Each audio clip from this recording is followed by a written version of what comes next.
Ya está aquí, ya llegó. Este es el momento. Ha llegado la hora de controversias manmanas. Hola, mis estimados oyentes. Pues aquí tenéis en Manol una semana más para traeros el siguiente capítulo, que es el número 5 de Una voz de amonestación. Este libro que escribió Paddy Peprat, un elder que en la época de José Smith fue importante. Tanto le gustaba el libro Mormón que cuando le conoció no paró de leerlo, ni siquiera quería comer ni dormir para poder terminar ese gran libro. Pero bueno, antes de presentaros el siguiente capítulo, voy a hablaros de algo que, digamos, que he conocido a través de pesquisas mormonas, en su vídeo o programa número 378, que es que la Iglesia ha recibido diferentes demandas, o vamos, ha recibido una demanda colectiva, una demanda de diferentes sitios que se han unificado. Bien, pero vamos a hablar para ello voy a compartir pantalla, ¿eh? Voy a traducir pantalla y os lo muestro para que lo veáis y hablamos sobre ello.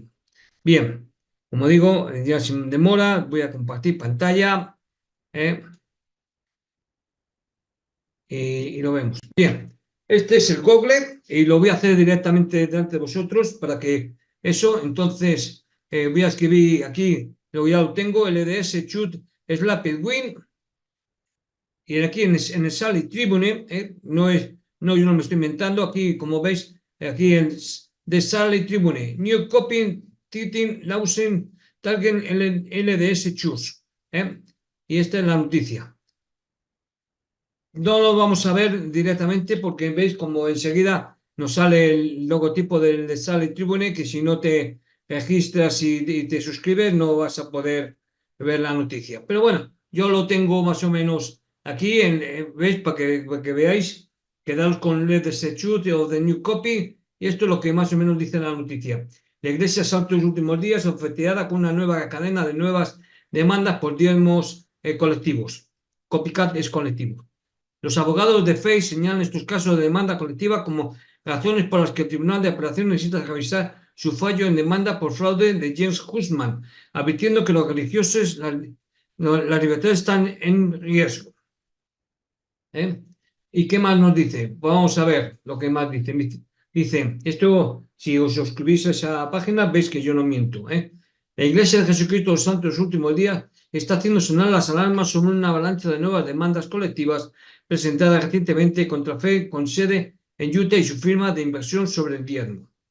Quejas federales similares presentadas en Utah, Illinois, Tennessee, Washington y California tienen como objeto recuperar las donaciones hechas por santos del último día por miembros a la luz de acusaciones de que la Iglesia usó fraudulentamente fondos de diezmos para financiar City Creek Center, un centro comercial de lujo en el centro de Sally City.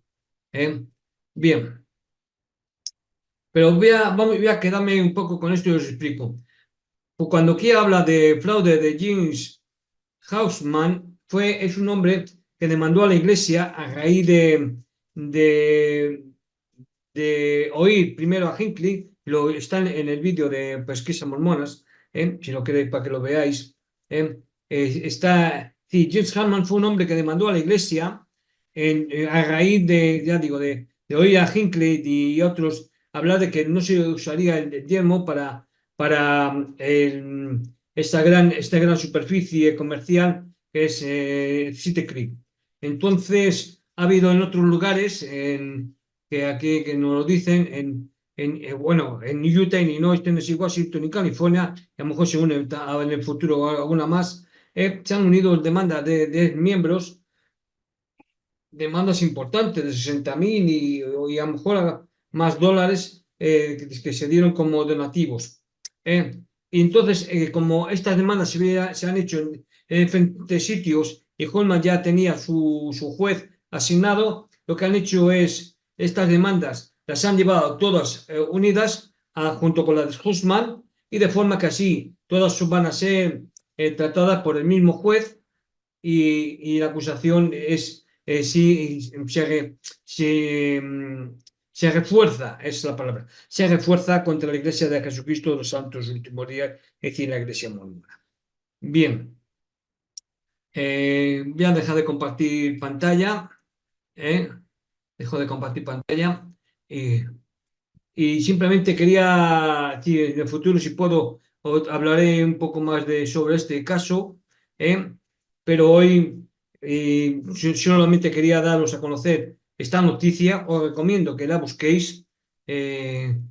No, está en el Sunday Tribune. La Iglesia, por supuesto, intenta justificarse a través de Más Fe y los apologistas mormones, para decir que no es así. Es más, en una de las ocasiones dice que esto perjudica a la Iglesia y a otras religiones. ¿Qué otras religiones? No lo dice, no lo dice. ¿Por qué? Porque si habla de otras religiones y dice cuáles son, había que ver si de verdad son perjudicadas, porque los diezmos que hace, es decir, el uso de los diezmos de la Iglesia mormona corresponde solamente a la Iglesia mormona, en mi opinión, ¿eh?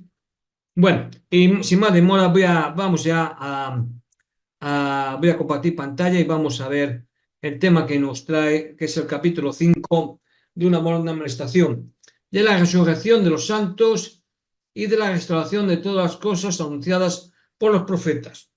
Es decir, como vemos, ya, es decir, en el primer capítulo, Antiguo Testamento, en el segundo capítulo vimos digamos, el Nuevo Testamento, el tercero fue el libro de Mormón, en fin, y sí, bueno, no, el tercer capítulo fue como, bueno, en fin, es decir, está ahí. Es decir, la semana pasada creo, si no me vimos el libro de Mormón y ahora vemos la restauración de la restauración. Bueno, el significado de la restauración. Este es uno de los asuntos, bueno, si lo queréis ver yo, es decir, podemos ver eh, el primer capítulo, la profecía cumplida, el segundo, el cumplimiento de las profecías futuras aún, el tercero, el reino de Dios, y el cuarto, que vimos la semana pasada, el libro de Mormón. Esto es lo que, pues, para que veáis que sí que lo tengo, sí que lo tengo para acceder a ello. Ver, el significado de la restauración. Esto es uno de los asuntos más importantes de la mente humana puede contemplar y quizás tan desconocido en la época actual como cualquier otro de los que están comprendidos dentro de la palabra profética. Aunque ha sido abandonado en estos días, en un tiempo fue la base de la fe, esperanza y gozo de los santos. Era el entendimiento correcto de este asunto y la firme creencia en él lo que influía en todos sus movimientos. Luego se quedaban fijos en sus pensamientos en este tema, no podían ser movidos de su propósito. Su fe era firme, su gozo constante y su esperanza como un ancla para el alma, segura y fuerte, que penetraba hasta las cosas que se hallan dentro del velo. Era esto por lo que podían regocijarse en medio de las tribulaciones, persecuciones, espada y llamas, y en vista de ello manifestaban gozo cuando eran despojados de sus bienes y gustosamente andaban errantes como extranjeros y peregrinos sobre la tierra, porque buscaban un país, una ciudad y una herencia que ninguno sino un santo jamás imaginó, entendió o siquiera esperó. Ahora bien, nosotros nunca podremos entender precisamente qué quiere decir la restauración a menos que entendamos lo que se ha perdido o quitado. Por ejemplo, cuando ofrecemos restaurar alguna cosa a cualquier hombre, damos a entender que en un tiempo tuvo aquello y lo perdió. Y nosotros vamos a procurar restituirle o darle posesión de lo que una vez tuvo. Por tanto, cuando algún profeta se refiere a la restauración de todas las cosas, significa que todas las cosas han sufrido un cambio y que de nuevo van a ser restauradas a su orden primitivo, tal como existieron en un principio. En este caso, es decir, no voy a extenderme mucho, pero en este caso, que sí, si la Iglesia mormona restauró las cosas como ellos creían que estaban en la antigüedad o, digamos, por interpretación privada. Yo creo que esto existía en la época antigua y ahora lo vamos a poner también. Es decir, ¿eh? Continuamos. Perfección de la creación primitiva. En primer lugar, pues se precisa que examinemos la creación tal como salió en su pureza de la mano de su creador, pues si podemos descubrir el verdadero estado en que entonces existía, entendemos los cambios que desde ese tiempo han ocurrido, nos será más fácil entender lo que debe ser restaurado y estando dispuestos nosotros, nuestros entendimientos, esperaremos precisamente las cosas que han de venir, y no habrá peligro de que en la ignorancia levantemos nuestro débil brazo para ponernos a las cosas de Dios. En primer lugar, pues, nos referiremos a la tierra en lo que respecta a su faz, su situación local y también su producción. Después que Dios hubo creado los cielos y la tierra y separado la luz de las tinieblas, su siguiente mandato fue a las aguas, y dijo Dios: júntese las aguas que están debajo de los cielos en un lugar y descúbrase la seca. Y fue así. Esto nos revela un hecho asombroso que muy pocos han comprendido o creído en esta edad extraviada. Aprendemos que las aguas que hoy se hallan divididas en océanos, mares y lagos, en esa época se hallaban juntas en un extenso océano, y consiguientemente que la tierra que ahora se encuentra partida y dividida en continentes e islas casi innumerables era entonces un amplísimo continente o cuerpo unido y no separado como se conoce en la actualidad. Quiere decir, no me acuerdo ahora cómo se llama, es decir, cuando toda la Tierra estaba unida, es decir, tiene un nombre que fue el mapa de, bueno, en fin, lo podéis buscar. Y luego a raíz de terremotos y demás, pues la Tierra fue separada y así es como aparecieron los continentes. Es lo que se quiere, es lo que se refiere. En segundo lugar, leemos que el Señor declaró que la Tierra, así como todo lo demás, era muy bueno.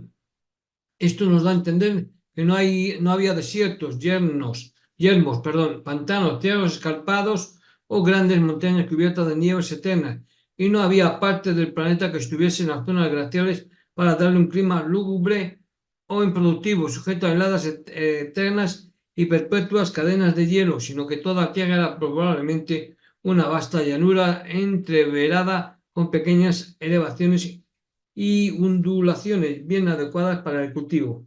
Es decir, es una hipótesis lo que está dando, ¿eh? A la vez, su clima tenía una variedad agradable, con los moderados cambios de calor y frío, y sus épocas de lluvia y sequía, que solo tendían a coronar los variados años con la mayor diversidad de productos, todos para el bien del hombre, las bestias, las aves y lo que se arrastra, mientras que los floridos valles y fragantes arboledas esparcían su dulce aroma sobre las alas de toda brisa. Toda la amplia creación de seres vivientes solo conocía la salud, la paz y el gozo. La vida sobre el paraíso terrenal. Enseguida leemos: y dijo Dios: he aquí que os he dado toda hierba que da simiente, que está sobre la faz de toda la tierra, y todo árbol que hay fruto del árbol que da simientes será para comer, y toda bestia de la tierra y todas las aves de los cielos y a todo lo que se mueve sobre la tierra en que hay vida, toda hierba verde les será para comer, y fue así, y así fue. Estos versículos nos dan a entender que la tierra no producía hierbas nocivas, ni plantas venenosas, ni inútiles cardos y espinas. De hecho, todo lo que crecía tenía por objeto ser comida para el hombre, el animal, el ave y las cosas que se gastaban, y todo su alimento era materia vegetal. Jamás se sacrificaba la carne o la sangre para henchir sus almas o gratificar sus apetitos. Los animales de la tierra vivían en perfecta armonía el uno con el otro. El león comía paja como el buey, el lobo vivía como el cordero, el leopardo se acostaba con el cabrito, y la vaca y la osa pacían juntos en el mismo campo. Toda la paz y armonía, y no había nada que dañara o molestara en todos los santos montes. Entonces, para coronar todo aquello, vemos que el hombre fue creado a imagen de Dios y que fue exaltado en dignidad y poder, y recibió dominio sobre la vasta creación de seres vivientes que abundaban en la tierra. A la vez, su morada era un hermoso jardín bien regado, en medio del cual se hallaba el árbol de vida, del cual podían participar libremente. Además, se hallaba en presencia de su creador, conversaba con él cara a cara y podía contemplar su gloria sin que fuera necesario interponer un velo nebuloso entre ellos. Contemplemos por un momento esta bella creación con su paz y abundancia. La tierra llena de animales inofensivos que se regocijaban en todas las praderas, bellos pájaros en profusión por los aires, cuyos incesantes trinos resonaban con variedad de melodías, y todos sujetos a su legítimo soberano que se deleitaba en ellos. En un hermoso jardín que era la capital de la creación, se sentaba el hombre sobre el trono de este dilatado imperio, en su mano el cetro que le daba dominio sobre toda la tierra con derecho indisputable, mientras que legiones de ángeles en derredor unían sus jubilosas voces en gratos himnos de alabanza. y exclamaciones de gozo. No se oían gemidos ni quejas en toda la vasta expansión, ni había tristeza, temor, dolor, llanto, enfermedad o muerte, ni contiendas, guerras o derrame de sangre, sino que la paz reinaba en cada estación y la vida, el gozo y el amor tenían un completo dominio sobre las obras de Dios. Mas, oh, cómo han cambiado esas escenas. La caída transformó al hombre, la tierra y toda su cosa viviente. Tengo ahora la penosa obligación de indicar algunos de los cambios importantes que se han verificado, así como las causas que han conspirado para reducir a la tierra y sus habitantes a su estado actual. En primer lugar, el hombre cayó de su posición ante Dios por ceder a la tentación. Esta caída afectó a toda la creación, así como al hombre, y ocasionó varios cambios. Fue desterrado de la presencia de su Creador, se interpuso un velo entre ellos, y el hombre fue echado del jardín de Edén para cultivar la tierra, que entonces fue maldecida por amor de él, y empezó a producir espinas y cardos. En el sudor de su rostro había de ganarse su pan, con angustia habría de comer de él todos los días de su vida, y por último volver al polvo. En cuanto a Eva, su castigo fue multiplicidad de dolores y preñeces, y entre su descendencia y la de la serpiente habría enemistad continua, y su simiente heriría la cabeza de la serpiente, y ésta le heriría el calcañar. Bien, aquí hay algo peculiar y que no siempre quizás nos demos cuenta. Nos habla en cuanto a Eva. Su castigo fue multiplicidad de dolores y preñeces. Bien, ¿los animales tenían que sufrir el castigo a través de Eva? Me refiero, una vaca al parir pare con dolor, una cabra también, una yegua también, una loba también, una elefanta también. ¿Tienen que sufrir los animales a causa de que Eva comía del fruto? ¿Qué me estás diciendo? Que porque Eva comió del fruto, los animales, digamos, tenían que sufrir las consecuencias también de ello. Y los animales entonces, algunos se enfadaron y por eso se volvieron carnívoros, porque antes comían hierba y ahora tenían que comer carne. No, por supuesto que no. Entonces, esto del jardín de Edén, que de Eva, es decir, fue castigada para que sufriera dolores al parir. La vaca también sufre dolores al parir, la yegua, sí, y todos los animales que digamos que son hembras. La gata, la perra, la vaca, la yegua, etcétera, etcétera, etcétera. ¿Eh? Entonces, es para cuestionárselo y preguntárselo. La mujer fue castigada con dolores al parir. ¿Y los animales? ¿Hembras? ¿También por ser hembras? Es para cuestionarse. Consideremos ahora el cambio. La escena tamella poco ha. Se ha vuelto habitación de la tristeza y el afán de la muerte y el llanto.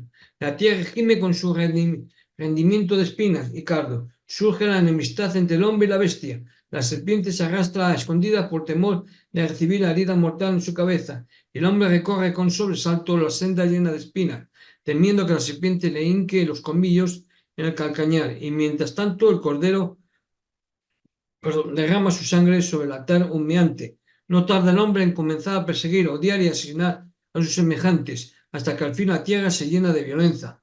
De violencia, toda carne se corrompe, prevalecen los poderes de las tinieblas y le pesa a Noé que Dios hubiese hecho al hombre, y le duele el corazón de que el Señor tenga que ejecutar su venganza y purificar la tierra con agua. Es cambiada toda la superficie y condición de la tierra. ¿Hasta qué punto ayudó el diluvio a producir los varios cambios en lo que concierne a la división de la Tierra en fragmentos, quebrados, islas y continentes, montañas y valles? No se nos ha informado.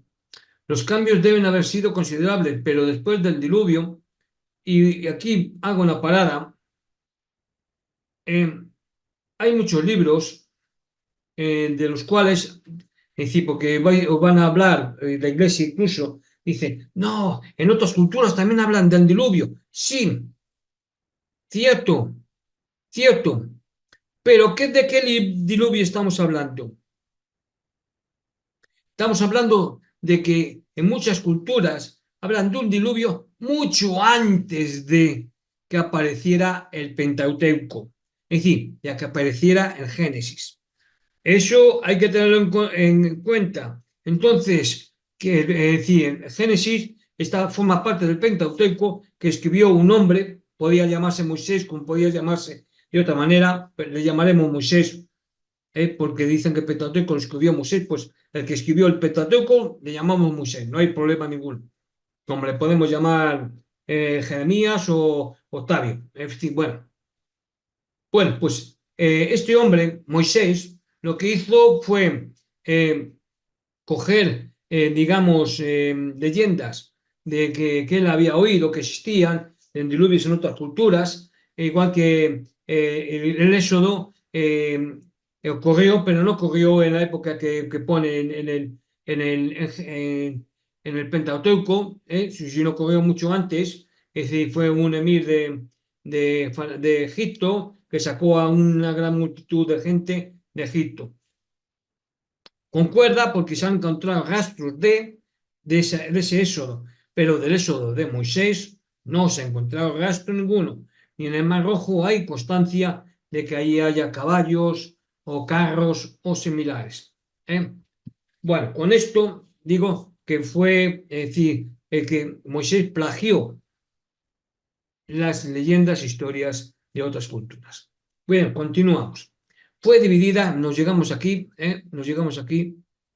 Fue dividida la tierra en los días de Peleg. Ciertamente es una historia sumamente breve de un acontecimiento tan importante y, sin embargo, explica la inmensa revolución que causó que el mar se saliese de su propio lugar en el norte y se interpusiese entre diferentes partes de la tierra, que así quedaron divididas y más o menos en la forma que hoy tiene. Eso y los terremotos, a menos mal que reconoce que hay terremotos, y los terremotos, revoluciones y convulsiones de la tierra que han ocurrido desde entonces han contribuido a la alteración de la faz de la tierra a su estado actual, mientras que las grandes maldiciones que han caído sobre diferentes regiones por motivo de la iniquidad de los hombres explican la existencia de los terrenos pantanosos, los lagos hundidos, los mares muertos y los vastos desiertos. Consideremos, por ejemplo, la denunciación de los profetas respecto de Babilonia, cómo se iba a tornar en desolación perpetua, guarida de bestias feroces, habitación de aves inmundas y repugnantes, nido de lechuzas y que jamás sería habitada, sino que sería terreno desolado de generación en generación. Sí, yo vivo aquí en España y en el sur está Marruecos y en Marruecos está el desierto del Sahara. En su época antigua se ha descubierto y se ha confirmado que hubo agua, porque se han encontrado incluso restos de peces. Bien. Contemplemos también las llanuras de Sodoma, cubiertas de pueblos, ciudades y jardines florecientes, bien regados, mas oh cómo ha cambiado. Un extenso mar de agua estancada es lo único que marca el sitio. Acordémonos de la tierra de Palestina en los días de Salomón. Podía sostener a millones de habitantes, aparte de rendir trigo en abundancia y otros productos que permutaban con las naciones vecinas. Ahora es una región estéril que apenas puede sostener unos pocos infortunados habitantes. Cuando dirijo la mirada a mi propio país y veo los numerosos pantanos, lagos y lagunas de aguas estancadas junto con las vastas montañas e innumerables lugares escabrosos donde las peñas se han hendido y partido desde su centro hasta su circunferencia, tengo que exclamar, ¿cuál es la causa de todo esto? Y ahora viene la parte que él quiere reforzar. Al leer el libro de Mormón, se me informa que al tiempo que Cristo fue crucificado entre los judíos, todo este continente americano fue sacudido hasta sus centros. Lo dice el libro, no es que sea verdad. Que se hundieron muchas ciudades y aparecieron las aguas en su lugar, que todas las rocas se partieron en dos, que las montañas fueron elevadas a una altura grandísima, mientras que otras fueron hechas valles, que los caminos llanos se hicieron escabrosos y que fue cambiada toda la faz del país. Sí, otro Génesis. Es entonces cuando exclamó, estas cosas ya no encierran un misterio. Ahora he aprendido el porqué de tanta maravilla que veo por todos lados al viajar por el país. Cuando paso por un banco de rocas y veo que han sido hendidas y despedazadas, mientras que algunos fragmentos no me se hallan profundamente incrustados en la tierra a varios metros de donde fueron arrancados, exclamó con asombro. Estos fueron los gemidos, las convulsiones de la naturaleza agonizante mientras el Hijo de Dios sufría sobre la cruz. Es decir, está especulando. Ojo, es mi opinión, ¿eh? Yo no quiero quitar la creencia de nadie, pero que lo ponga en el libro de Mormón no quiere decir nada. También pone en Harry Potter que en una estación de tren hay un apeadero llamado 9 y medio. Buscable. Los hombres han degenerado desde los días antiguos. También los hombres se han degenerado y cambiado mucho, al igual que la tierra. Los pecados, las abominaciones y los muchos hábitos perversos de las postreras edades han aumentado las miserias, afanes y sufrimientos de la vida humana. La ociosidad, extravagancia, orgullo, codicia, borracheras y otras abominaciones que caracterizan estas últimas épocas se han unido todas para hundir al género humano en el más bajo estado de miseria y degradación. Por otra parte, la superchería sacerdotal y las falsas doctrinas han ayudado en gran manera a adormecer a la raza humana y los han dejado dormidos infinitamente lejos de las potencias y realizaciones que los antiguos lograron y que son lo único que tienen por objeto elevar los poderes intelectuales de la mente humana, establecer nobles y generosos sentimientos, dilatar el corazón y ensanchar el alma hasta el último grado de su capacidad.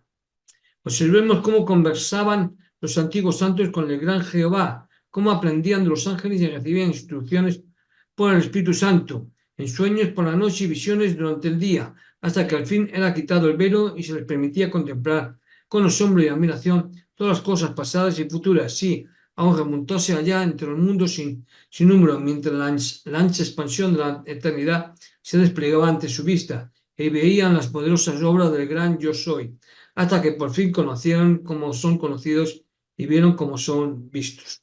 El gran Yo Soy es Jesucristo. Comparemos esta inteligencia con el inferior conocimiento superficial de la educación y sabiduría del mundo, que parece dejar satisfecho el estrecho pensamiento del hombre en esta generación. Sí, fijémonos en el mezquino, astuto, inconstante, avaro y tacaño calumniador del siglo en que vivimos, que no piensa más que en aumentar sus bienes o en aprovecharse del prójimo, cuyas actividades o deberes religiosos se limitan a ir a los servicios, pagar al sacerdote su salario y orar a su Dios, pero sin esperar ser oído ni contestado, pues suponen que Dios ha estado sordo y mudo por muchos siglos o que es completamente estúpido o indiferente como lo es él. Hombre, ¿cómo has caído? Así pues, habiendo visto el contraste entre una y otra cosa, podremos formarnos una idea de la gran altura de la que el hombre ha caído. También se verá cuán infinitamente inferior a su gloria y dignidad anteriores es el estado en que ahora vive. El corazón llora y se aflige en extremo de verlo en su baja condición, y cuando reparamos en que es nuestro hermano, estamos prontos para exclamar con asombro y admiración: «Oh hombre, ¿cómo has caído? En un tiempo fuiste el favorito de los cielos, tu hacedor se deleitaba en conversar contigo, y tenías por compañeros a los ángeles y los espíritus de los justos hechos perfectos. Ahora te has degradado y has llegado al nivel de las bestias, sí, e inferior a ellas, porque miran con horror y espanto tus vanas diversiones, tus juegos y borracheras, y muchas veces te dan un ejemplo muy digno de imitar». Bien dijo el apóstol Pedro, que no sabéis nada sino aquellas cosas que conocéis naturalmente como bestias salvajes, hechas para ser tomadas y destruidas. Así pereceréis de generación en generación, mientras toda generación gime bajo su corrupción y la angustia, la muerte, el lamento y el llanto colman la medida de los días del hombre. No permitamos, empero, que nuestras almas contemplen por más tiempo este lúgubre cuadro. Bástenos decir que hemos descubierto hasta cierto punto lo que se ha perdido. Tornemos ahora nuestra atención a lo que los profetas anunciaron que sería restaurado. Todos los profetas esperaron el día de la restauración. Mientras el apóstol Pedro predicaba a los judíos, les declaró: «Enviaré a Jesucristo, que os fue antes anunciado, al cual de cierto es menester que el cielo tenga hasta los tiempos de la restauración de todas las cosas, que habló Dios por boca de sus santos profetas, que han sido desde el siglo». Parece, en vista de lo anterior, que todos los santos profetas, desde Adán hasta Cristo, y los que siguieron después, tenían puestos los ojos en cierta época, un tiempo en que todas las cosas iban a ser restauradas a su prístina belleza. y excelencia. También aprendemos que los días de esta restauración habían de ser al tiempo de la segunda venida de Cristo o cerca de esa época, porque los cielos han de tenerlo hasta el tiempo de esa institución. Entonces el Padre lo enviará de nuevo a la tierra. Vamos ahora a examinar los versículos 1 al 5 del capítulo 40 de Isaías. Consolaos, consolaos, pueblo mío, dice vuestro Dios. Hablad al corazón de Jerusalén, decidle a voces que su tiempo es ya cumplido, que su pecado es perdonado, que doble ha recibido de la mano de Jehová por todos sus pecados. Voz que clama en el desierto, barred camino a Jehová, enderezad calzada en la soledad a nuestro Dios. Todo valle sea alzado y bájese todo monte y collado, y lo torcido se enderece y lo áspero se allane, y se manifestará la gloria de Jehová, y toda carne juntamente la verá, que la boca de Jehová habló. Estos pasajes, dice Padre Peplá, nos hacen ver primero que se iba a oír la voz de uno que clamaría en el desierto para preparar el camino del Señor. Precisamente cuando Jerusalén haya sido hollada de los gentiles, el tiempo suficiente para haber recibido doble de la mano de Jehová por todos sus pecados. Sí, cuando la guerra contra Jerusalén haya terminado y les sean perdonados sus iniquidades. Entonces hará esta proclamación como en otro tiempo la hizo Juan. Sí, una segunda proclamación de preparar el camino del Señor para su segunda venida. Y más o menos en ese tiempo todo valle será alzado, todo monte y collado será bajado, se enderezará el torcido, se llenará lo áspero y la gloria de Jehová se manifestará y toda carne juntamente la verá porque la boca del Señor lo ha hablado. La tierra será restaurada a su estado primitivo. De manera que vemos que todo monte será bajado, todo valle será alzado, y que lo escabroso será allanado y lo torcido enderezado. Y estas portentosas revoluciones empezarán a restaurar la faz de la tierra a su belleza anterior. Sin embargo, después de haberse realizado esto, no estarán completas nuestra restauración. Quedarán muchas otras cosas por hacer a fin de que sean restauradas todas las cosas. ¿Y cómo es posible esto? Bien, la Iglesia mormona estima que la Iglesia fue bautizada por el diluvio. Entonces la tierra tendrá que recibir el segundo bautismo, que será digamos, la consumación y el cumplimiento de los tiempos, ¿eh? para, para cuando el segundo milenio, y etcétera, etcétera. Fin, ¿eh? Enseguida leeremos del capítulo 35 de Isaías, donde de nuevo se habla de la segunda venida del Señor y las grandes obras que seguirán. El estéril desierto abundará en lagunas y fuentes de aguas vivas, y producirá césped y florecerá como la rosa. Y esto acontecerá al tiempo de la venida de su Dios, ¿ves? Con venganza y con pago, lo cual debe referirse a su segundo advenimiento. Y es cuando Israel ha de venir a Sion con canciones de gozo sempiterno, y huirá la tristeza y el gemido, de modo que aquí vemos que se quitará la maldición de los desiertos y que se convertirán en terrenos fructíferos y bien regados. Investigaremos ahora si las islas han de volver a los continentes de los que fueron separadas. Para esto nos referiremos al Apocalipsis 6:14. Y todo monte y las islas fueron movidos de sus lugares. Este pasaje nos da a entender que fueron movidas a algún lugar, y como se trata de la época de restaurar lo que se había perdido, las islas, por tanto, volverán y se juntarán las tierras de las que fueron arrancadas.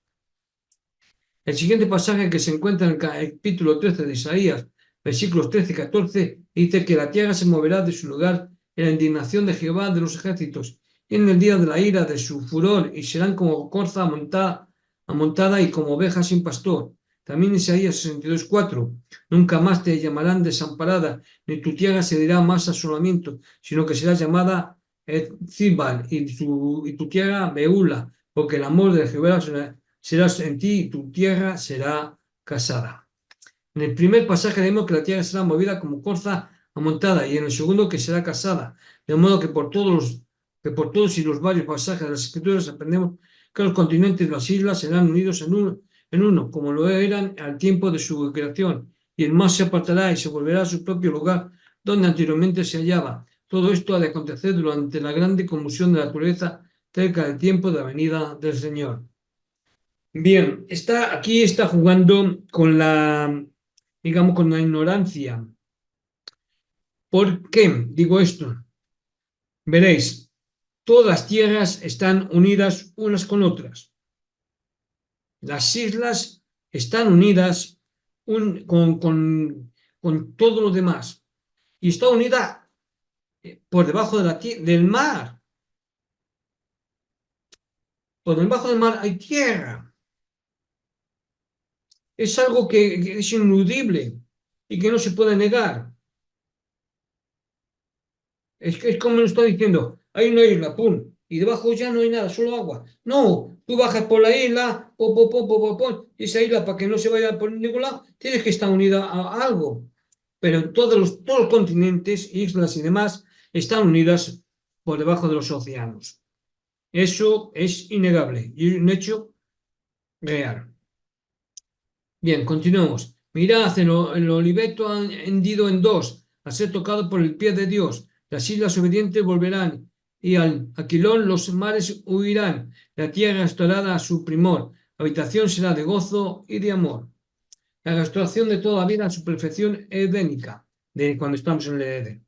Restaurada la tierra al mismo glorioso estado en que al principio existió por haber sido rebajada las montañas, elevado los valles y allanado los lugares ásperos, habiéndose tornado fructíferos los desiertos, los continentes y las islas uniéndose en uno, causando que fuese quitada la maldición, a fin de que no hubiera más espinas, cardos y hierbas nocivas.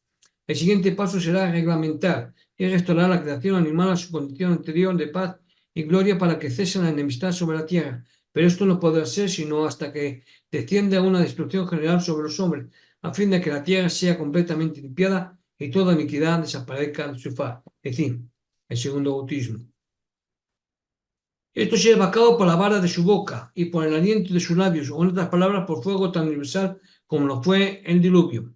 Os lo he dicho.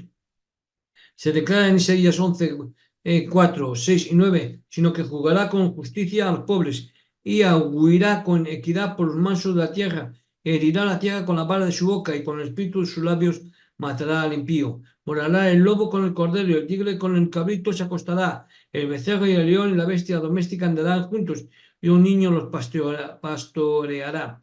La vaca y la osa pacerán, sus crías se echarán juntas y el león como el buey comerá paja y el niño de teta se entretendrá sobre la cueva del aspid y el recién destetado extenderá su mano sobre la caverna del basilisco. No harán mal ni dañarán en todo mi santo monte, porque la tierra será llena de conocimiento de Jehová, como cubren la mar las aguas.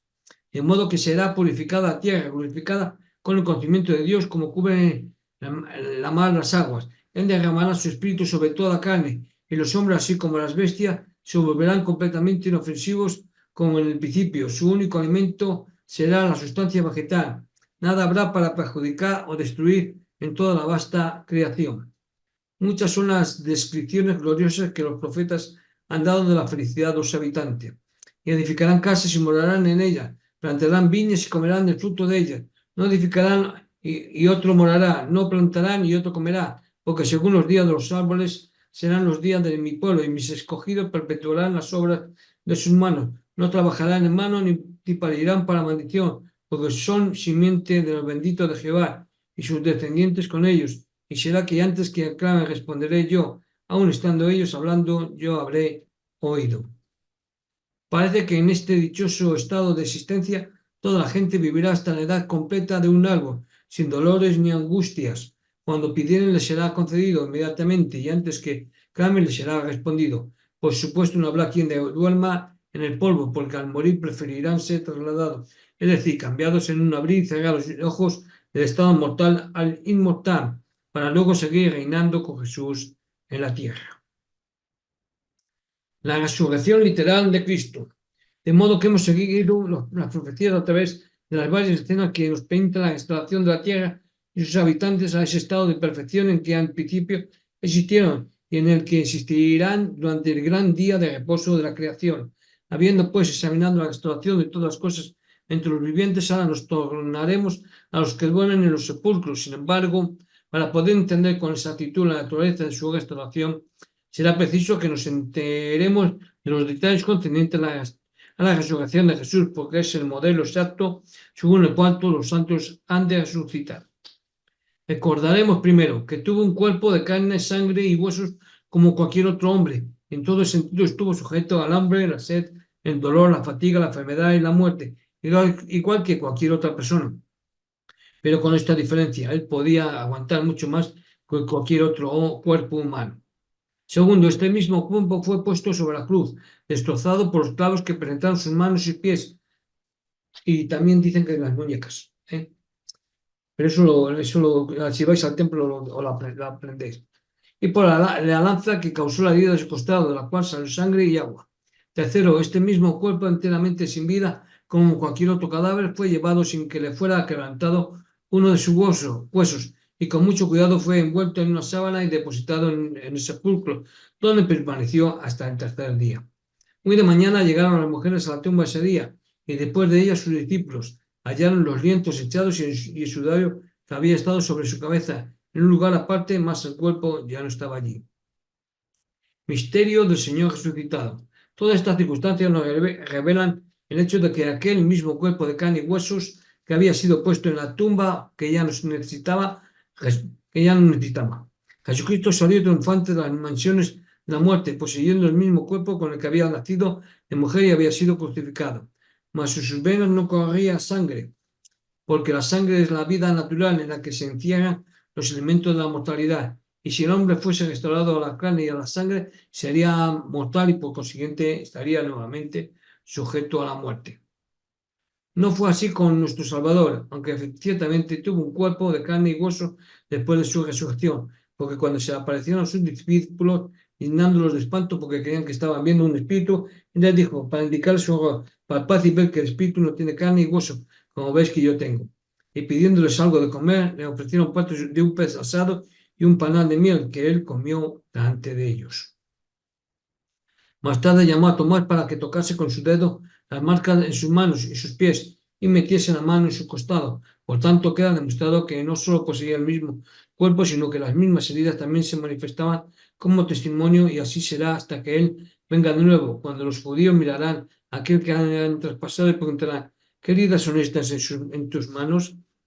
Oh, duros de corazón, impíos hijos de los hombres, vuestros ojos muy pronto verán a aquel que fue crucificado por vuestros pecados. Entonces entenderéis que la resurrección de los muertos es una realidad, algo tangible, y que la eternidad no es una tierra de sombras ni un mundo de fantasmas, como algunos suponen.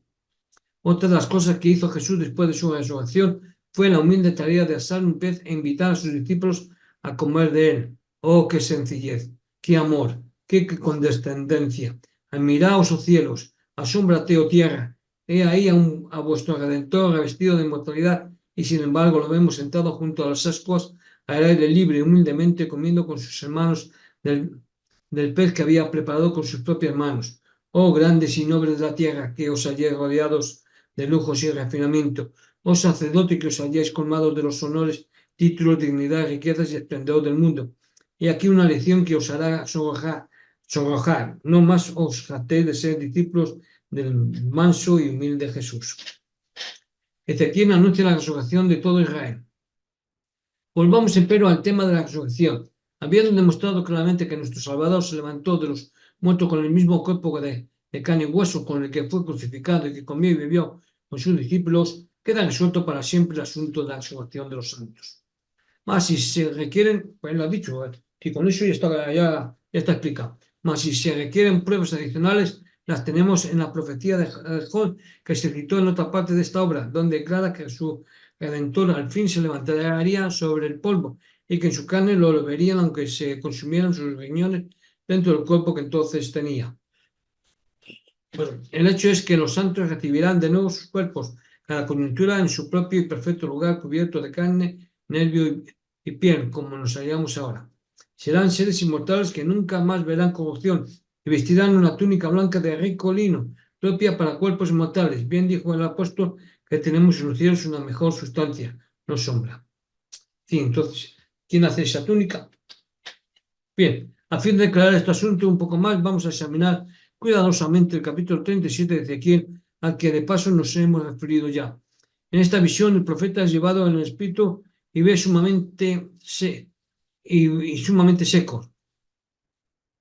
Bueno, en esta visión, el profeta es llevado en el espíritu y ve ante sus ojos un campo que estaba lleno de huesos muy numerosos y sumamente secos. Eso. Mientras contempla la espantosa escena, se le hace una pregunta asombrosa. Hijo del hombre, ¿vivirán estos huesos? Y en contesta, Señor Jehová, tú lo sabes. Entonces le manda, profetiza sobre estos huesos y diles, hueso seco, oí palabra de Jehová. Al profetizar como le fue mandado hubo un ruido, y aquí un temblor, y los huesos se llegaron cada hueso a su hueso, y los nervios y la carne subieron sobre ellos, y la piel los cubrió. Entonces le fue mandado profetizar a los cuatro vientos: Espíritu, ven de los cuatro vientos y sopla sobre estos muertos, y vivirán. Y entró espíritu en ellos y vivieron, y estuvieron sobre sus pies un ejército grande en extremo. Hemos oído muchos comentarios respecto de esta visión. Algunos la comparan a los pecadores que se convierten y otros al cuerpo de Cristo, es decir, la Iglesia, cuando está muerta en cuanto a los dones espirituales. Sin embargo, la Iglesia, si se muere, ya no puede seguir siendo el cuerpo de Cristo, pues cuando persevera en la viña verdadera, vive y da fruto y no está muerta. Mas cuando no persevera en él, queda cortada como rama, se seca, es quemada y no se vuelve a levantar. Pero ¿acaso hemos oído la explicación que el Señor mismo da a la visión en el mismo capítulo? Es tan superior a cualquier otro comentario que me inclino a creerla. Por tanto, la escribiré dándole preferencia, aunque quizá incorreré en el peligro de llegar a ser impopular por hacerlo. Los santos resucitados heredarán la tierra. El Señor dice: Hijo del hombre, todos estos huesos son la casa de Israel. He aquí, ellos dicen: nuestros huesos se secaron y perecieron nuestra esperanza y somos del todo talados. Por tanto, profetiza y diles: así ha dicho el Señor Jehová: he aquí, yo abro vuestros sepulcros por lo mío, os haré subir de vuestras sepulturas y os traeré a la tierra de Israel. Y sabréis que yo soy Jehová, cuando abriré vuestros sepulcros y os sacaré de vuestras sepulturas, pueblo mío, y pondré mi espíritu en vosotros y viviréis, y os haré reposar sobre vuestra tierra, y sabréis que yo Jehová hablé y lo hice, dice Jehová. De modo que se nos explica de una manera clara la visión entera, si es que se quiere aceptar la autoridad del Señor, cosa que raras veces acontece en esta edad de ciencia y alumbramiento. El hecho es que toda la posteridad de Israel resucitará de los muertos y será conducida a la tierra de Israel, que le fue dada por herencia perpetua. A fin de lograrlo, sus huesos secos serán juntados, cada hueso a su hueso, y cada parte de su cuerpo ha de ser restituida. Habrá un gran estruendo y asombro, temblor cuando se junten, y ciertamente cuando se incorporen y estén sobre sus pies, será un ejército muy grande en extremo. Eso también explica la promesa tan frecuentemente repetida en las Escrituras: mi siervo David le será príncipe para siempre. Por cierto, en este mismo capítulo le es prometido que su siervo David será levantado y será su príncipe, mientras que el Señor será su rey. A la vez, aquellos que estén vivos, así como los que estén muertos, serán restaurados y llegarán a ser una nación en la tierra sobre el monte de Israel. David se levantará y le servirá de príncipe y pastor para siempre, cuando el Señor Jesús reinare como Rey de reyes y Señor de señores. La luna se avergonzará y el sol se confundirá, cuando Jehová de los ejércitos reinare en el monte del Señor y en Jerusalén, y delante de sus ancianos fuere glorioso. Glorioso día de aliento y paz, tú nuestro anhelo cumplirás, de saludar allá en el amor a los ancianos del Señor, solo dicha existirá y muerte y pena no habrá. La cena de la boda del Cordero. Yo dejo de maravillarme cuando me acuerdo que Abraham se consideró extranjero y peregrino, porque esperaba ciudad con fundamentos, el artífice y hacedor de la cual es Dios. Según las Escrituras, Adán, nuestro padre, el anciano de grande edad, se sentará, al Señor vendrá y la tierra será renovada. Entonces, después de esta restauración, se precisará un cambio más, a fin de preparar la tierra para que sea la herencia eterna del hombre, y ese cambio ha de acontecer el último día, después que los hombres hayan vivido sobre ella en paz por 1000 años. Ahora hemos descubierto el gran secreto que nadie aparte de los santos han comprendido, y esto lo han entendido bien en todas las edades del mundo. Y es que el hombre ha de morar en la carne con el Mesías, con toda la casa de Israel y con todos los santos del Altísimo, no solo 1000 años, sino por los siglos de los siglos. Allí nuevamente nuestro padre Adán, con su cabello blanco como la lana pura, se sentará sobre el trono con toda dignidad, como el anciano de grande edad, el gran patriarca, el potente príncipe, mientras que de nuevo estarán delante de él millares de millares y 10.000 veces 10.000 lo servirán. Allí recibirán a todos sus hijos que murieron en la fe del Mesías, y a ver, no Abraham, Job, Daniel y los profetas apóstoles y santos de Dios de todas las edades se saludarán unos a otros. Jesús, el gran Mesías, estará en medio de ellos y para coronar a todos se ceñirá y amistará pan y vino a toda la multitud. Él mismo participará con ellos sobre la tierra y todos estarán vestidos de lino exquisito, blanco y pura. Esta será la cena de bodas del Cordero, bienaventurados quienes participen de ella. Los profetas predicen el establecimiento de la ciudad santa. Habiendo seguido la gran restauración de la tierra y sus habitantes, hasta hallarlos disfrutando por completo de las promesas hechas a sus padres y habiéndonos enterado de que el estado futuro no es una condición de sombras y fábulas, sino algo tangible, una mejor sustancia, como dice en la Escritura, vamos ahora a considerar la división de su tierra y la disposición de su ciudad, la ciudad santa, donde el tabernáculo de Dios y su santuario estarán para siempre jamás. Esta, por supuesto, es la ciudad que buscaron Abraham y otros, mas no pudieron encontrarla. Esta descripción se halla en el último capítulo de Ezequiel, donde divide la tierra por suertes entre las 12 tribus y traza la ciudad y su santuario en el centro, con sus 12 puertas, 3 a cada lado, todo el conjunto dispuesto en cuadro. En el capítulo 47 de su libro, es decir, el libro de Ezequiel, hallamos la descripción de un bello río que saldrá de debajo del umbral del templo hacia el oriente para desembocar en el mar muerto, causando que las aguas sanen y produzcan gran abundancia de peces desde Engadí hasta Eneglaim, y los pescadores tenderán allí sus redes. Los charcos y las lagunas no sanarán, sino que quedarán para salinas. En las riberas crecerán toda clase de árboles frutales, cuyas hojas nunca caerán ni les faltará fruto. A sus meses madurarán por motivo de las aguas que están debajo del santuario, y su fruto será para comer y sus hojas para medicina. Sin embargo, a fin de detallar más claramente la construcción de la ciudad y los materiales con que será edificada, citaremos del capítulo 54 de Isaías, versículos 11 hasta el fin de dicho capítulo. Pobrecita fatigada con tempestad, sin consuelo, he aquí que yo cimentaré tus piedras sobre carbunclo y sobre zafiro te fundaré. Tus ventanas pondré de piedras preciosas, tus puertas de piedras de carbunclo y todo tu término de piedras de buen gusto, y todos tus hijos serán enseñados de Jehová, y multiplicará la paz de tus hijos. Con justicia serás adornada, estarás lejos de opresión, porque no temerás, y de temor, porque no se acercará a ti. Si alguno conspirare contra ti, será sin mí. El que contra ti conspirare, delante de ti caerá. He aquí que yo crié al herrero que sopla las ascuas en el fuego y que saca la herramienta para su obra. Y yo he criado al distribuidor para destruir. Toda herramienta que fue fabricada contra ti no prosperará, y tú condenarás toda lengua que se levantare contra ti en juicio. Esta es la heredad de los siervos de Jehová, y su justicia de por mí, dijo Jehová. Destrucción de la ciudad santa. Estos versos nos dan una idea de la belleza de la ciudad y los materiales que se van a usar en su construcción. Sus piedras de rubí, sus fundamentos de zafiro, su ventana de piedras preciosas, su puerta de piedras de carbunclo y todo su término de piedras de buen gusto. Todo esto tiene por objeto embellecer el lugar de su santuario, honrar el lugar de sus pies, así como dar un lustre y magnificencia a la ciudad, de los cuales los gentiles pueden tan solamente formarse un vago concepto, no obstante toda su ostentación de riquezas y grandeza.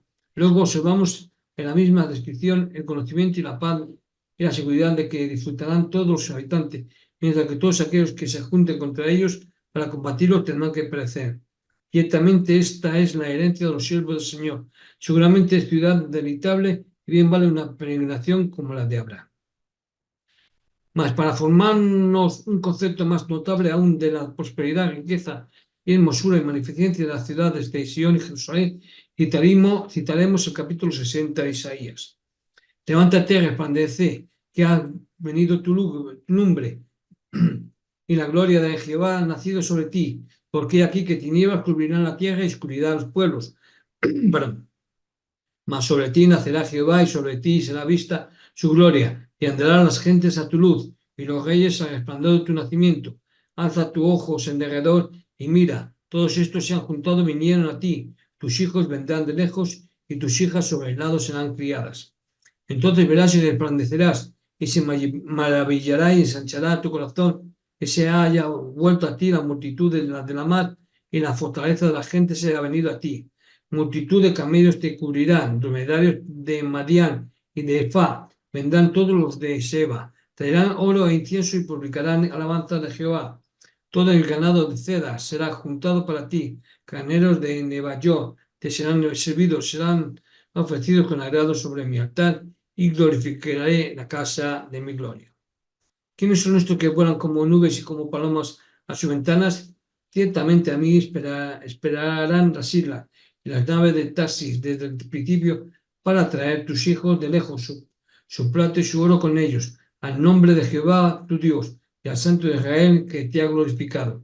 Y los hijos de los extranjeros edificarán tus muros y sus reyes te servirán, porque en mi ira te herí, mas en mi buena voluntad tendré de ti misericordia. Tus puertas estarán de continuo abiertas, no se cerrarán de día ni de noche, para que sea traída a ti fortaleza de gentes y sus reyes conducidos, porque la gente o el reino que no te sirviere perecerá y del todo serán asoladas. Majestad y gloria de la ciudad santa. La gloria del Líbano vendrá a ti, hayas pinos y bojes juntamente, para decorar el lugar de mi santuario, y yo honraré el lugar de mis pies. Y vendrán a ti humillados los hijos de los que te afligieron, y a las pisadas de tus pies se encorvarán todos los que te encarnecían, y llamarte han ciudad de Jehová, Sión del Santo de Israel. En lugar de que has sido desechada y aborrecida, y que no había quien por ti pasase, ponete en gloria perpetua, gozo de generación en generación. Y mamarás la leche de las gentes, el pecho de los reyes mamarás, y conocerás que yo Jehová soy el Salvador tuyo, el Redentor tuyo, el fuerte de Jacob. En vez de cobre traeré oro, y por hierro plata, y por madera metal, y en lugar de piedras hierro, y pondré paz por tu tributo y justicia por tus exactores. Nunca más se oirá en tu tierra violencia, destrucción, ni quebrantamiento en tus términos, mas a tus muros llamarás salud y a tus puertas alabanza. El sol nunca más te servirá de luz para el día, ni el resplandor de la luna te alumbrará, sino que Jehová te será por luz perpetua y el Dios tuyo por tu gloria. No se pondrá jamás tu sol, ni menguará tu luna, porque te será Jehová por luz perpetua y los días de tu luto serán acabados. Y tu pueblo, todos ellos serán justos, para siempre heredarán la tierra, renuevos de mi plantío, obra de mis manos, para glorificarme. El pequeño será por mil, el menor por gente fuerte. Yo, Jehová, a su tiempo haré que esto sea presto. Este capítulo nos hace saber, primero, que se edificará una ciudad en los últimos días, a la cual serán conducidos no solo Israel, sino las naciones de los gentiles, y que la nación y el reino que nos sirva a esa ciudad perecerá y será completamente destruido. Segundo, se nos informa que el nombre de esa ciudad es Sion, la ciudad del Señor. Tercero, nos dicho que es el sitio de su santuario y el lugar de sus pies. Cuarto, que la madera más fina, el haya, los pinos y los bojes serán traídas para abandonar el lugar de su santuario y honrar el lugar de sus pies. Quinto, que habrá tan abundancia de materiales preciosos que se usará el oro en lugar de cobre, plata en lugar de hierro, metal en lugar de maderas y hierro en lugar de piedra. Su tributo será la paz y por los actores tendrá la justicia. Nunca más se oirá violencia en la tierra, ni habrá más destrucción o quebrantamiento dentro de sus fronteras. Su muro se llamará salud y sus puertas alabanza, y la gloria de Dios que estará en medio de ella sobrepujará el sol. Los días de su lamentación habrán terminado. Todos sus habitantes serán justos y heredarán la tierra para siempre, pues serán renuevos del plantío del Señor, obra de sus manos, para glorificarlo. El pequeño será nación fuerte y el Señor hará que acontezca presto. Sion y Jerusalén son nombrados centros de recogimiento. El salmista David nos habla concerniente al tiempo de la edificación de esta ciudad en el Salmo 102, versículos 13 al 22. Tú, levantándote, tendrás misericordia de Sion, porque el tiempo de tener misericordia de ella, porque el plazo es llegado, porque tus siervos aman sus piedras, y del polvo de ella tienen compasión. Entonces temerán las gentes el nombre de Jehová, y todos los reyes de la tierra tu gloria, por cuanto Jehová habrá edificado a Sion, y en su gloria será visto, habrá mirado a la oración de los solitarios y no habrá desechado el ruego de ellos. Escribirse a esto para la generación venidera, y el pueblo que se criará alabará a Jehová, porque miró de lo alto de su santuario. Jehová miró de los cielos a la tierra para oír el gemido de los presos, para soltar a los sentenciados a muerte, porque cuenten en Sion el nombre de Jehová y su alabanza en Jerusalén, cuando los pueblos se congregaren en uno y los reinos para servir a Jehová.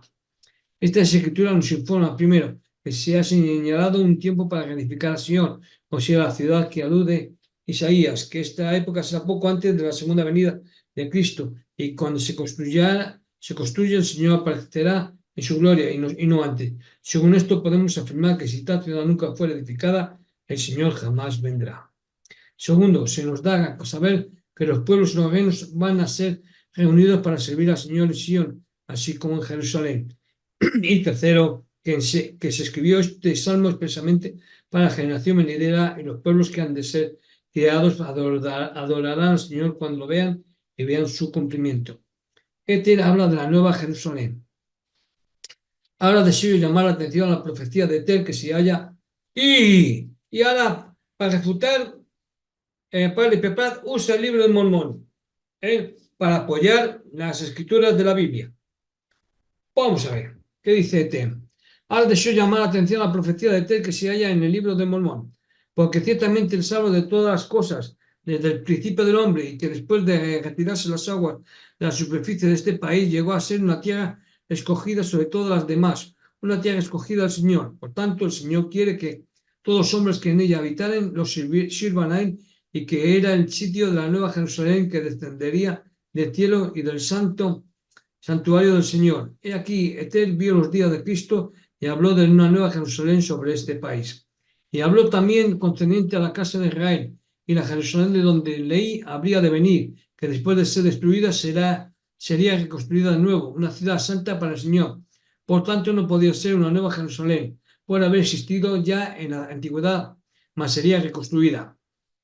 Y llegaría a ser una ciudad santa del Señor, y sería edificada para la casa de Israel, y que en este país se edificaría una nueva Jerusalén para el resto de la posteridad de José, de lo cual ha habido un tipo, porque como José había llevado a su padre al país de Egipto, donde murió el Señor, por tanto sacó a un resto de la descendencia de José del país de Jerusalén para manifestar su misericordia hacia la posteridad de José, a fin de que no pereciera, sino como fue misericordioso con el padre de José, para que no muriese.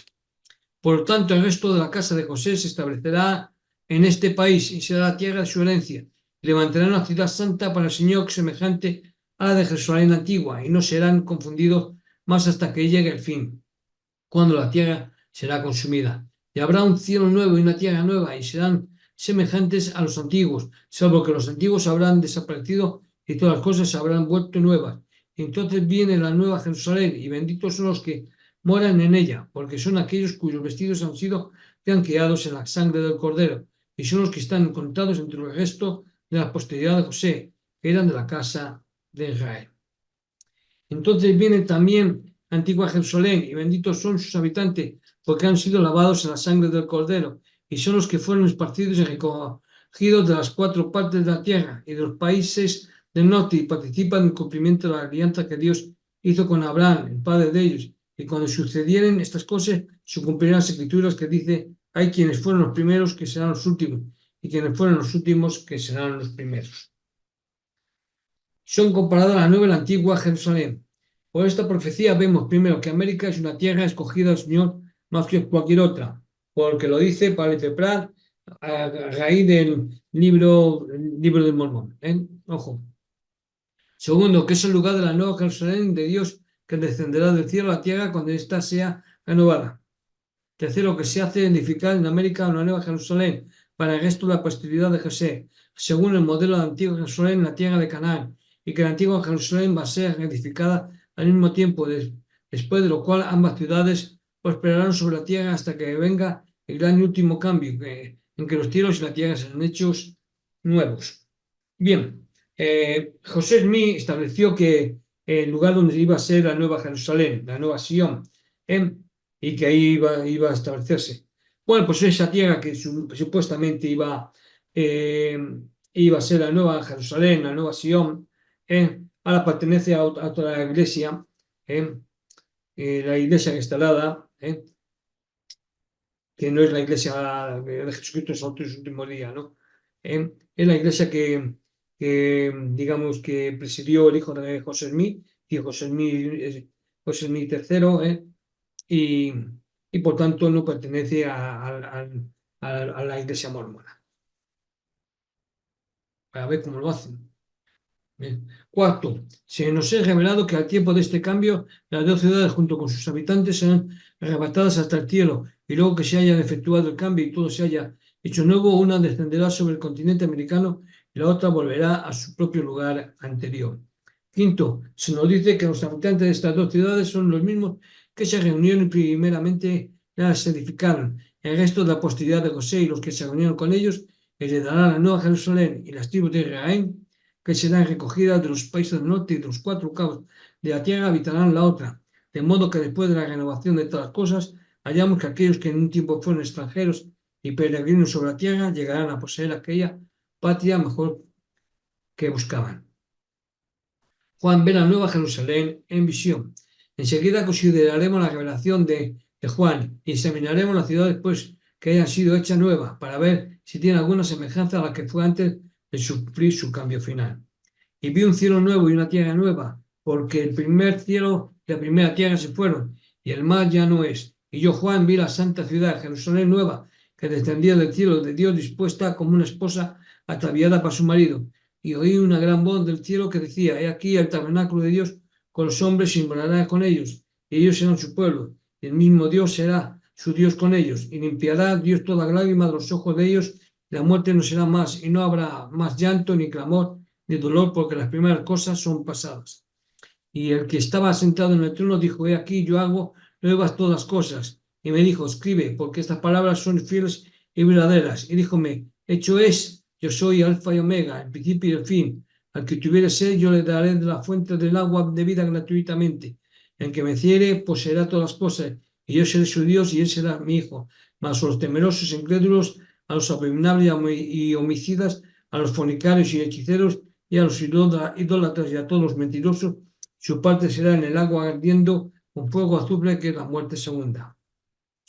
La Santa Jerusalén descenderá del cielo, y vino a mí uno de los 7 ángeles que tenía las 7 copas llenas de las 7 postreras plagas, y habló conmigo diciendo, esto está del Apocalipsis, ven acá y yo te mostraré la esposa, mujer del Cordero, y llevóme en mi espíritu a un grande y alto monte, y me mostró la grande ciudad santa de Jerusalén, que descendía del cielo de Dios, teniendo la claridad de Dios, y su luz era semejante a una piedra preciosísima como piedra de jaspe, resplandeciente como cristal, y tenía un muro grande y alto con 12 puertas, y a las puertas 12 ángeles, y nombres escritos, que son los de las 12 tribus de los hijos de Israel. Al oriente 3 puertas, al norte 3 puertas, al mediodía 3 puertas, al poniente 3 puertas. Y el muro de la ciudad tenía 12 fundamentos, y en ellos los 12 nombres de los 12 apóstoles del Cordero. Y el que hablaba conmigo tenía una medida de una caña de oro para medir la ciudad y sus puertas y su muro. Y la ciudad está situada y puesta en cuadro, y su largura es tanta como su anchura. Y él midió la ciudad con la caña, 12.000 estadios. La largura y la altura y la anchura de ella son iguales. Y midió su muro, 144 codos de medida de hombre, la cual es del ángel. Y el material de su muro era de jaspe, mas la ciudad era de oro puro, semejante al vidrio limpio. Y los fundamentos del muro de la ciudad estaban adornados de toda piedra preciosa. El primer fundamento era jaspe, el segundo zafiro, el tercero calcedonia, el cuarto esmeralda, el quinto sardonica, el sexto sardio, el séptimo crisólito, el octavo berilo, el nono topacio, el décimo crisopraso, un décimo jacinto, el duodécimo amatista. Y las 12 puertas eran 12 perlas, en cada una. Cada puerta era de una perla, y la plaza de la ciudad era de oro puro como vidrio transparente, y no vi en ella templo, porque el Señor Dios Todopoderoso es el templo de ella y el Cordero. Y la ciudad no tenía necesidad de sol ni de luna para que resplandezca en ella, porque la claridad de Dios la iluminó, y el cedro y el Cordero era su lumbrera. Y las naciones que hubieran sido salvas andarán en la lumbre de ella, y los reyes de la tierra traerán su gloria y honor a ella, y sus puertas nunca serán cerradas de día, porque allí no habrá noche, y llevarán la gloria y la honra de las naciones a ella. No entrará en ella ninguna cosa sucia o que hace abominación y mentira, sino solamente los están escritos en el libro de la vida del Cordero. También dice en el capítulo 22, después me mostró un río limpio de agua de vida, resplandeciente como cristal, que salía del trono de Dios y del Cordero, en el medio de la plaza de ella, y y de la una y de la otra parte del río estaba el árbol de vida que lleva 12 frutos, dando cada mes su fruto, y las hojas del árbol eran para la sanidad de las naciones. Y no habrá más maldición, sino que el trono de Dios y del Cordero estarán en ellas, y sus siervos les servirán, y verán su cara, y su nombre estará en sus frentes. Y allí no habrá más noche, y no tienen necesidad de lumbre de antorcha, ni de lumbre de sol, porque el Señor Dios los alumbrará y reinará para siempre jamás. Y me dijo, estas palabras son fieles y verdaderas. Y el Señor Dios de los santos profetas ha enviado su ángel para mostrar a sus siervos las cosas que es necesario que sean hechas presto. Y aquí vengo presto, bienaventurado el que guarda las palabras de la profecía de este libro. Esta hermosa descripción nos da a entender, primero, que la tierra nueva no va a estar separada por ningún mar. Por tanto, lo que hoy llamamos los continentes oriental y occidental en este tiempo será una sola tierra. Segundo, que el Señor no solo va a hacer nuevos los cielos y la tierra, sino todas las cosas, entre ellas, por supuesto, las ciudades de Jerusalén y Sion, donde habrá estado su tabernáculo por más de 1000 años. Tercero, que la ciudad estará dispuesta en cuadro. Tendrán 12 puertas que llevarán a cada cual el nombre de una de las 12 tribus de Israel. Y habrá 3 puertas al norte, 3 al sur, 3 al oriente y 3 al occidente, precisamente como existirá transitoriamente durante los 1000 años, según la descripción de Ezequiel. Cuarto, que serán embellecidas con piedras preciosas y oro, como lo será la ciudad provisional que describe Isaías. Quinto, que un río puro de agua de vida, resplandeciente como el cristal, correrá por esta ciudad nueva y saldrá del trono de Dios y del Cordero, así como las aguas vivas que saldrán de debajo del santuario de la ciudad temporaria, según la descripción de Ezequiel. Sexto, que el árbol de vida estará de la una y de la otra parte del río, un árbol que llevará 12 frutos, uno diferente cada mes, y cuyas hojas eran para dar salud a las naciones. Mas a la época que Juan lo ve, las naciones no tendrán necesidad de ser sanadas, porque no habrá más muerte, ni dolor, ni angustia, porque las primeras cosas habrán pasado y todo es hecho nuevo. Por tal motivo habla en tiempo pasado. Y dice que eran para la sanidad de las naciones, y se refiere, por supuesto, al tiempo en que existieron provisionalmente, según Ezequiel, antes de su cambio final. Sion y Jerusalén, 2 ciudades santas. Hagamos ahora un resumen de las cosas de que hemos hablado. Ezequiel y los otros profetas nos han hecho ver las ciudades de Sion y Jerusalén tal como existirán durante los 1000 años de reposo, conocido como el milenio, mientras que Juan nos presenta un cuadro de estas mismas ciudades después de su cambio final, cuando vengan de Dios y desciendan del cielo sobre la tierra nueva. Por otra parte, nos ha pintado la condición de ambas ciudades, tanto en su estado temporal como eterno, y nos ha hablado claramente acerca del sitio en que se hallarán antes y después, la nueva Jerusalén en América, habitada por aquellos restos de la posteridad de José, los que con ellos se reunieron, que hubieran lavado y blanqueado sus vestidos, y en la sangre del Cordero, y la otra Jerusalén en su lugar anterior, habitada por las tribus de Israel, recogidas de los países del norte y de toda tierra donde fueron echadas, y que también hayan lavado sus vestidos y los hayan blanqueado en la sangre del Cordero. Así pues queda el asunto. Solamente deseo añadir que en un tiempo el gobierno de los Estados Unidos se dedicó durante muchos años a recoger al resto de la posteridad de José, precisamente al lugar donde por último edificarán una nueva Jerusalén, una Sion con la ayuda de los gentiles que lo juntarán en toda la faz de la tierra. Bueno, este recogimiento está claramente anunciado en el libro de Mormón y otras revelaciones, y está señalado en el lugar en que acontecerá, y el tiempo en que se ha de cumplir ya se ha fijado, y a menos que los gentiles se arrepientan de todas sus abominaciones y acepten el mismo convenio, de aquí a poco serán totalmente destruidos de sobre la superficie de este país, como dice Isaías, porque la gente o el reino que no te sirviere perecerá y de todos serán asoladas. Así también lo testifica el profeta Nefi en el libro de Mormón. Y de cierto digo, os daré una señal para que sepáis la época en que estarán a punto de acontecer estas cosas, cuando recogeré a mi pueblo de su larga dispersión, o casa de Israel, y estableceré otra vez entre ellos mi Sion. Y aquí, esto es lo que os daré por señal. Porque en verdad os digo que cuando se den a conocer a los gentiles estas cosas que os declaro y que más adelante os declararé de mí mismo y por el poder del Espíritu Santo, que os será dado por el Padre, a fin de que los gentiles sepan acerca de este pueblo, que es un resto de la casa de Jacob, y de este pueblo mío que serán esparcidos por ellos. En verdad os digo que cuando el Padre les haga a conocer estas cosas, y del Padre procederá de ellos a vosotros, porque en la sabiduría del Padre deben ser establecidos en esta tierra e instituidos como pueblo libre, por el poder del Padre, para que estas cosas procedan de ellos al resto de vuestra posteridad, a fin de que se cumpla la alianza que el Padre ha hecho con su pueblo, casa de Israel.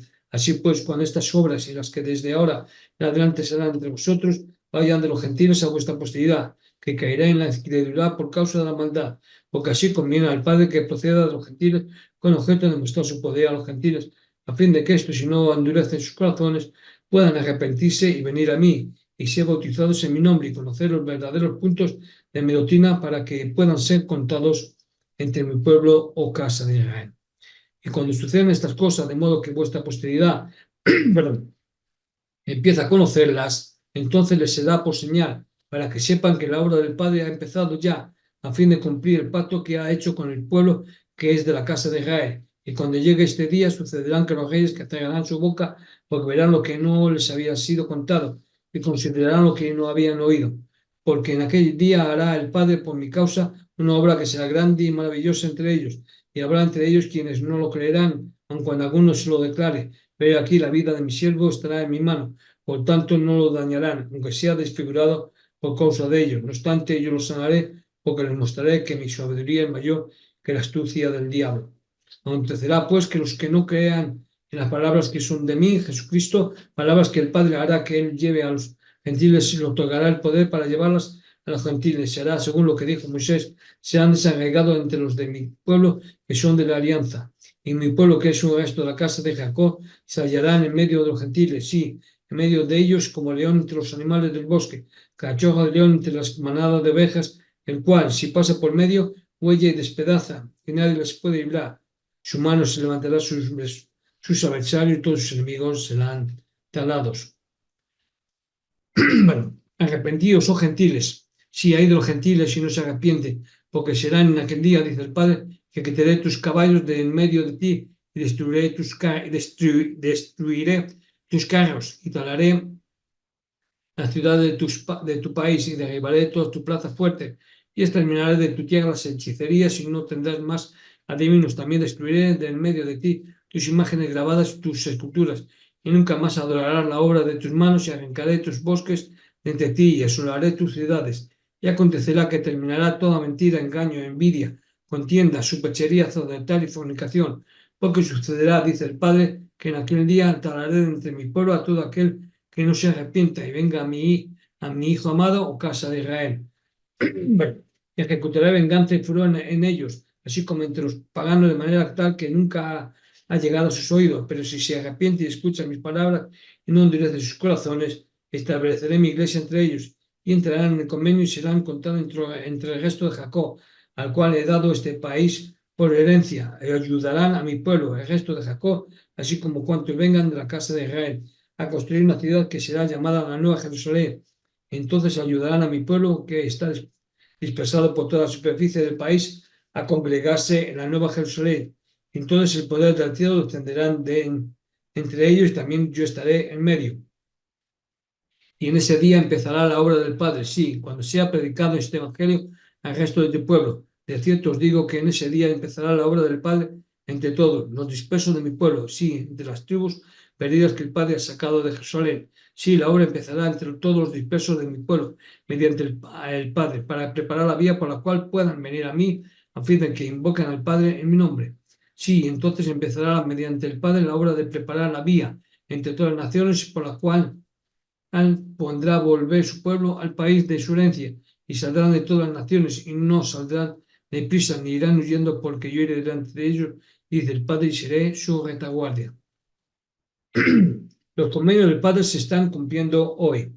Oh vosotros que sois un resto de José, vuestro secreto ha sido revelado. Vosotros que sois despreciados, heridos, esparcidos y echados por los gentiles, hasta que sois pocos los que quedáis. Vosotros de quien están escrito, pobrecita fatigada con tempestad y sin consuelo, alzad la cabeza y regocijaos, porque vuestra redención se acerca. Sí, hemos hallado